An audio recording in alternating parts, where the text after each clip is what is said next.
Hello everyone, this is The Last Word and I'm Maria Shakil. From 5 seats in 2019 to 8 in 2024 assembly polls, the BJP managed to ensure it increased the tally in reserved seats in Haryana. The party's campaign focused on increasing its vote share among the Dalit community. Its special outreach to non-Jats focused on most deprived among Dalits, increased, calling it Chhattis Biradari. It certainly helped the party electorally. The BJP will now be celebrating its government for the third consecutive term. Haryana Chief Minister Nayab Singh Saini will take oath on Valmiki Jayanti tomorrow, a day carefully chosen by the BJP. The message is loud and clear that the Dalits are now the target group going ahead also in Maharashtra and Jharkhand polls. Chief Ministers and Deputy Chief Ministers of all NDA ruled states will be in attendance tomorrow during the swearing-in ceremony of Nayab Singh Saini in Panchkula. It will be followed by a conclave of sorts in Chandigarh, where all the NDA Chief Ministers and Deputy Chief Ministers will be in attendance. So a big day tomorrow for NDA as it looks at a possible show of strength. Let me first bring in Naveen Jindal, who is a member of parliament from Kurukshetra. Mr. Jindal, thank you so much for speaking to NDTV. Tomorrow certainly is a big day for the BJP and NDA. It's going to be a show of strength. The significance of Valmiki Jayanti and the day which has been chosen by the BJP for the swearing-in ceremony, do you think it's about sending the message that this community, the SCs, which in certain pockets of India had deserted the party during the Lok Sabha polls, are returning to the party fold, and hence the celebration of sorts happening tomorrow? Well, I think it's a lot of factors, but definitely the SC community is with the BJP, and in these elections, in the Haryana state elections, they have come out in support of the BJP because they have realized that last time around, they were misguided by opposition making statements like, "Oh, they're going to change the constitution and they're going to take away the reservations." But now it's clear that none of that is going to happen. So they have shown their faith in the party, and definitely tomorrow is a good day, and it's Valmiki Jayanti. So all the more reason to celebrate that. You know, of course, there is the social engineering which is at play here, Mr. Jindal. The BJP is trying to ensure consolidation of OBCs as well. And looking at the SCs, there has been outreach which has happened. You're also looking at this constituency because there have been series of announcements which have been made by the Shinde government in Maharashtra. What impact do you think Haryana polls will have on Maharashtra in the context for NDA?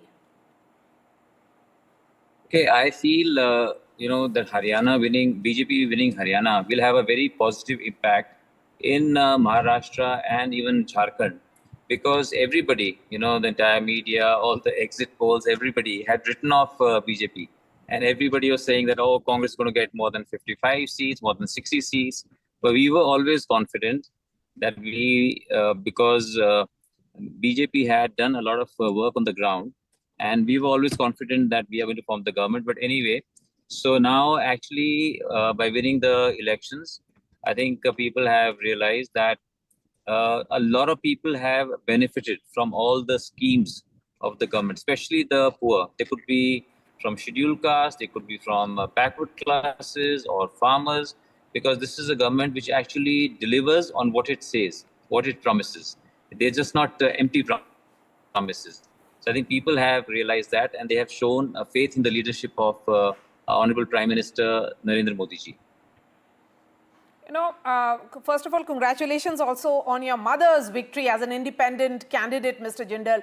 But, winning Haryana is particularly a sweet victory for the party because it's not really a bastion of the BJP, not really a Hindutva laboratory like other states where it has been winning consecutively. What do you think this mandate means really? Thank you, Maria. You spoke about my mom. So my mother, at the age of 74, and she really wanted to serve the people of Haryana. And so she wanted to contest. And when she was denied the ticket, she's like, no, I'm going to contest anyways. And she did. And she won, won with a big margin. So thank you for your good wishes. And secondly, see, I want to say that yes, Haryana, you would say that people used to say that it's not a bastion of BJP, but the results show otherwise. The results show that the schemes that BJP had implemented over the last 10 years, a lot of people have benefited from it. What we say that BJP has given jobs, without kharchi or parchi. That means without any bribes or without any recommendations, on the basis of merit. That has also really helped us because there's so many villages, so many families, they have got jobs and they did not know anybody in the government. They had no connections, but their children were, meritorious, and they have been rewarded for that. So all those people whose dreams have come true, obviously they are going to show their faith in the BJP. And even otherwise, Haryana has always, I've always maintained this, that Haryana has always believed in this double engine government. And in the 57 years of history of Haryana, only 2 years it has been different government at the center and different government in the state. Otherwise, 55 years, same government, whatever there is there in the center, has been there in Haryana also. So this time is no different. When we have such a popular leader leading at the center, Mr. Modi, and who has a lot of interest in Haryana because he has himself spent a lot of time in Haryana. So people know that, and people have really shown their faith in the leadership of Mr. Modi and our new chief minister, Mr. Nayab Singh Saini, who's very, very approachable, who meets people, and so everyone is really happy, and the results show that. Yes, my last question to you is about the caste arithmetic in your state. This was a state which was known for its Jat dominance or Jat influence.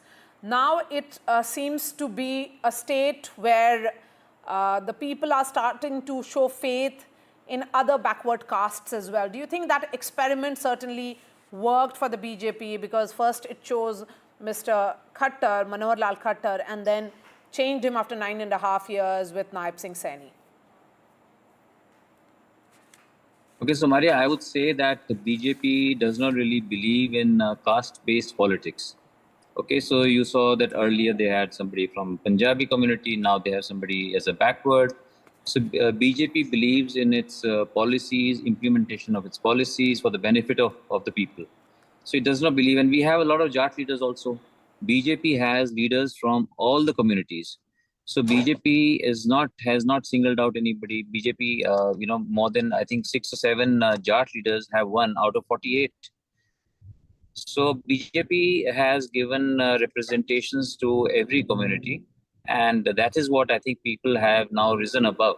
And BJP has encouraged people to rise above caste politics in Haryana and vote for a better future for their children, better future for the youth. And our endeavor would be in the next 5 years that we feel that Haryana should be the first state in the country to be a developed state, a Viksit Rajya.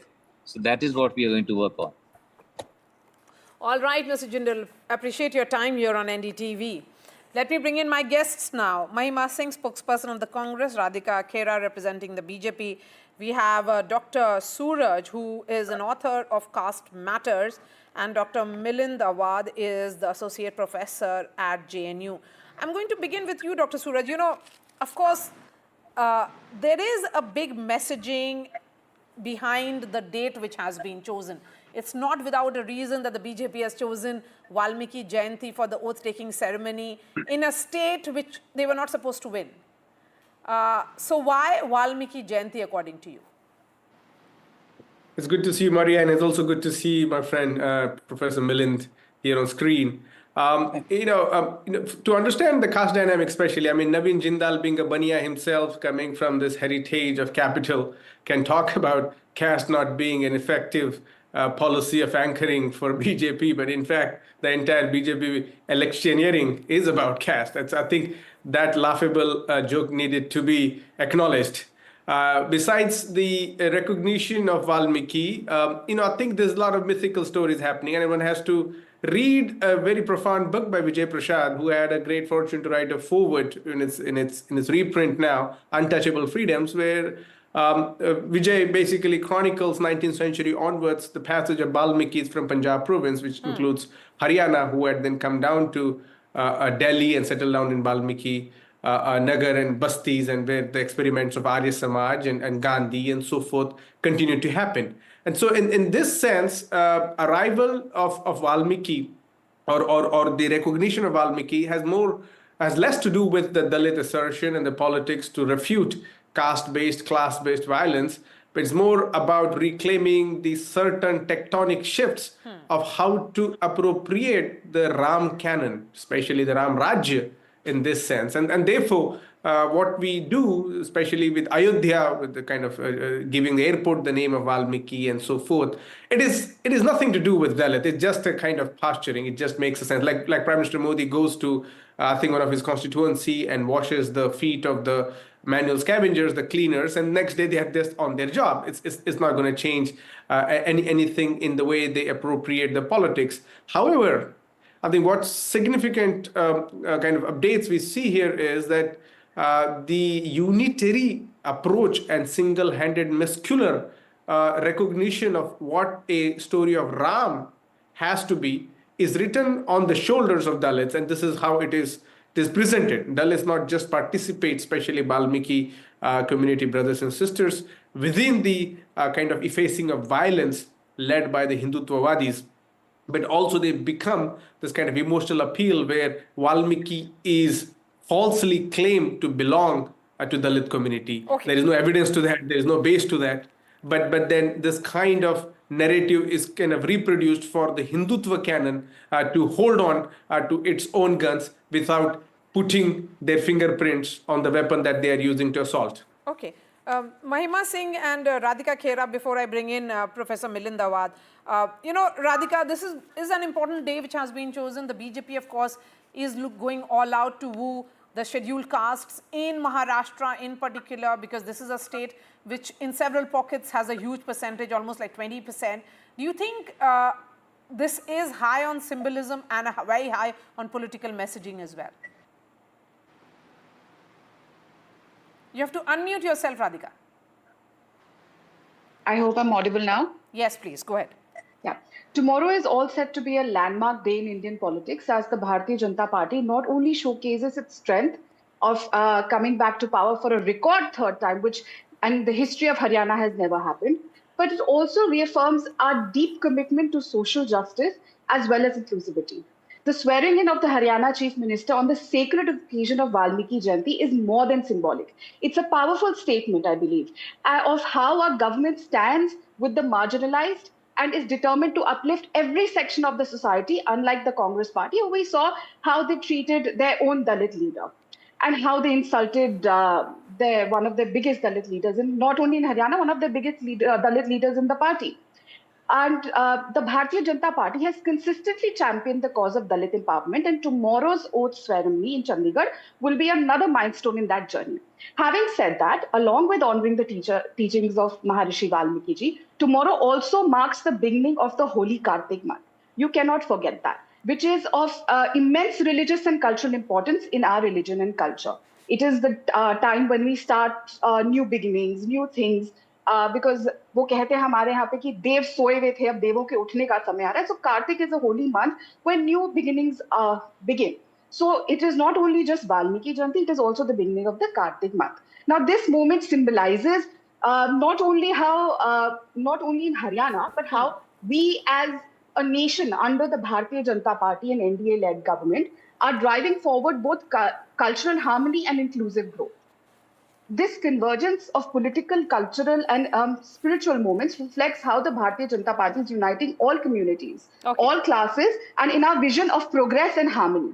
Tomorrow, it is not just our show of strength, it is not just our oath, it is our commitment to a just and inclusive India, which we have been talking about all throughout, and which is what the people of Haryana have voted for. Yes. And like you said in the beginning, it was a state that we were not supposed to win. I'm sorry, Maria. If you remember the day the polls came out, the poll of polls and those polls just immediately after the voting came out, I was on your show and I categorically said the reality on ground is very different from all the polls that you have over here. And the ground reality was that all castes and all religion were ready to vote for the Bharatiya Janata Party because they voted for development. Yes. The BJP managing to swing a huge chunk of Dalit OBC vote had Congress thinking as to could they have come up with a better formula, different formula. Mahima Singh, here is the party which is sending message through each and every action of its. What about the Congress? Is it really prepared going in for the Maharashtra and Jharkhand polls? Jayant, Maria, I was very carefully listening to the BJP spokesperson, and the BJP's vow to social justice, in fact, is a far-fetched dream or a far-fetched call, like the Birbal ki khichdi anecdote. So the Birbal ki khichdi of the BJP's idea of social justice and caste equality and social equality actually speaks volumes when you look at the condition of their own leaders within the BJP. For example, the Karnataka 7-time MP Ramesh Jigaji Nagi. Also, Maria, you see the RSS and the BJP today, they want to talk about Valmiki and the Valmiki Jayanti because the whole Ram Mandir propaganda has failed in Ayodhya, and we all saw that. And when they're talking about this Birbal ki khichdi, the Dalit welfareism, we have certain questions. The entire Dalit community has certain questions with which the Congress party would like to voice today.